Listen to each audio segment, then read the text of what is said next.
बिहार के जनप्रतिनिधियों के खिलाफ चल रहे आपराधिक मामलों में अब तेजी आ सकती है। पटना हाईकोर्ट ने राज्य के गृह सचिव से उन तमाम आपराधिक मामलों के आंकड़ों को तलब किया है जो राज्य के एमपी एमएलए के खिलाफ चल रहे हैं। मुख्य न्यायाधीश संजय करोल और न्यायाधीश एस कुमार की खंडपीठ ने इस मामले में स्वतः संज्ञान लेते हुए यह निर्देश दिया है, जिसमें कोर्ट ने गृह सचिव को कहा है कि जनप्रतिनिधियों पर चल रहे सभी आपराधिक मामलों की अघटन स्थिति क्या है, इसका ब्यौरा शपथ पत्र के माध्यम से 2 सप्ताह में कोर्ट को दे। और आपको बता दें कि हलफनामे में इस बात की जानकारी होनी चाहिए कि किस पुलिस थाने में किस जनप्रतिनिधि के खिलाफ किन किन धाराओं में प्राथमिकी दर्ज है और उस मामले में अनुसंधान की क्या स्थिति है। जिन मामले में जनप्रतिनिधि के खिलाफ कोर्ट में आरोप पत्र दायर हो चुका है, उस मामले में ट्रायल की कोर्ट की क्या स्थिति है, जिलावार आंकड़ा कोर्ट में अगली सुनवाई में प्रस्तुत किया जाए। दरअसल पटना हाईकोर्ट ने सुप्रीम कोर्ट के उस आदेश पर स्वतः सुनवाई का फैसला किया है जिसमें सुप्रीम कोर्ट ने 16 सितंबर 2020 को आदेश दिया था। गौरतलब है कि आदेश के माध्यम से सुप्रीम कोर्ट ने देश के सभी हाईकोर्ट प्रशासन को निर्देश जारी करते हुए कहा था कि कोरोना काल में भी एमपी एमएलए कोर्ट में चल रहे आपराधिक मामलों के ट्रायल में कोई शिथिलता नहीं आनी चाहिए। जहां तक हो सके वर्चुअल सुनवाई के जरिए जनप्रतिनिधियों के खिलाफ चल रहे ट्रायल की रफ्तार बढ़नी चाहिए। जिन आपराधिक मामलों पर हाईकोर्ट से रोक लगी हुई है, उन मामलों पर रोजाना सुनवाई करने के लिए खुद मुख्य न्यायाधीश की अध्यक्षता में एक खंडपीठ गठित हो। बिहार की मौजूदा स्थिति की बात करें तो एक आंकड़ों के मुताबिक विधानसभा में जीतने वाले 243 विधायकों में 163 विधायकों पर आपराधिक मामले दर्ज है। यह संख्या 68% है, जो कि 2015 के विधानसभा चुनाव से 10% अधिक है। विधायकों में 123 पर गंभीर किस्म के आपराधिक मामले दर्ज है, जिनको 5 साल की सजा से लेकर अन्य दंड मिल सकती है। 2020 के विधानसभा चुनाव में 19 विधायकों को अपने शपथ पत्र में हत्या जैसे आरोपों की जानकारी दी है, जबकि 31 विधायकों पर हत्या के प्रयास के आरोप है। 8 विधायकों पर महिला हिंसा के आरोप है। और अधिक जानकारी के लिए बात करेंगे वरिष्ठ सहयोगी अरुण चौरसिया, इस वक्त हमारे साथ न्यूज रूम से लाइव चैट पर बने हुए हैं। अरुण, बिहार के जनप्रतिनिधियों के खिलाफ जो आपराधिक रिकॉर्ड चल रहे हैं उसे अब खंगाला जाएगा। फिलहाल इस पूरे मामले में किस तरह से जो है वो पूरी जानकारी मिल पा रही है इस वक्त और किस तरह से कार्रवाई होगी इन पर? देखिए, निश्चित रूप से जो जनप्रतिनिधियों के खिलाफ गंभीर मामले हैं और किसी न किसी वजह से उनकी सुनवाई टल रही है, ऐसे जनप्रतिनिधियों की मुश्किलें बढ़ने वाली है।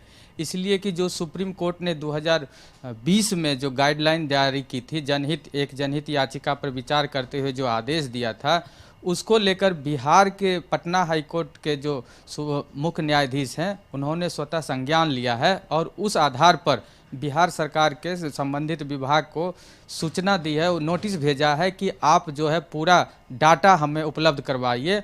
और इसके साथ ही जो हाईकोर्ट में मामले चल रहे हैं, इसके साथ ही जो जिला अलग अलग जिला में जो मामले चल रहे हैं, जिला जो जनप्रतिनिधि हैं उनके खिलाफ, तो पूरा डाटा इकट्ठा करने के लिए कहा है। और इसके साथ ही ये आदेश दिया है कि जनप्रतिनिधियों के खिलाफ जो भी मामले चल रहे हैं उसके निपटारे में तेजी लाई जाएगी। अभी तक अगर आरोप पत्र दाखिल नहीं किया गया है जिनके खिलाफ, तो उसमें शीघ्र ही आरोप पत्र दाखिल किया जाए और जिसमें आरोप पत्र समर्पित हो गया है उसकी स्पीडी ट्रायल की जाए। यानी अगर स्पीडी ट्रायल होती है तो मामले का जल्द निपटारा होगा।